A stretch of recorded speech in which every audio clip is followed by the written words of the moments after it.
Assalamualaikum warahmatullahi wabarakatuh. Perkenalkan, nama saya Ririn Hafid dari kelas E Ilmu Pemerintahan semester 4 dengan NIM 09105803220001. Baik, saya akan sedikit menjelaskan tentang materi politik dan hukum di Indonesia. Adapun menurut Mokhtar Kusuma Atmaja, definisi politik hukum sebagai kebijakan hukum dan kehendak dengan rangka pembaharuan hukum meliputi hukum mana yang perlu dibentuk, seperti diperbaharui, diubah, atau diganti, dan hukum mana yang perlu dipertahankan agar secara bertahap dapat diwujudkan tujuan negara itu.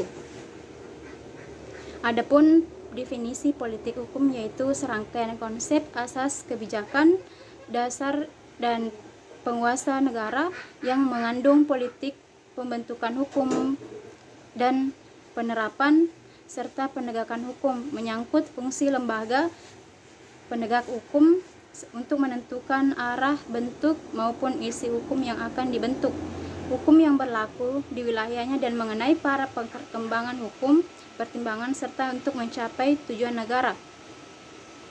Selanjutnya, paradigma di bidang politik hukum. Paradigma Pancasila sebagai paradigma politik hukum artinya bagaimana peran dan fungsi, landasan sekaligus tujuan dalam kehidupan politik bangsa kita. Terdapat 3 paradigma di bidang politik, yaitu adanya ketentuan hukum yang ditentukan, adanya ketentuan atau akses tertentu, dan adanya pihak organisasi yang berwenang. Politik hukum apabila dipandang dari hukum murni mempunyai makna bahwa hukum merupakan disiplin ilmu yang membahas perbuatan aparat yang berwenang dalam memilih alternatif yang sudah tersedia untuk memproduksi politik hukum atau karya hukum guna melanjutkan cita-cita negara. Yang terakhir itu penyebab fungsi hukum cenderung melemah. Yang pertama, struktur hukum dapat berkembang dengan konfigurasi politik yang ditandai dengan keberhasilan pembuatan peraturan perundang-undangan berbagai bidang hukum, fungsi atau penegakan hukum cenderung semakin lemah.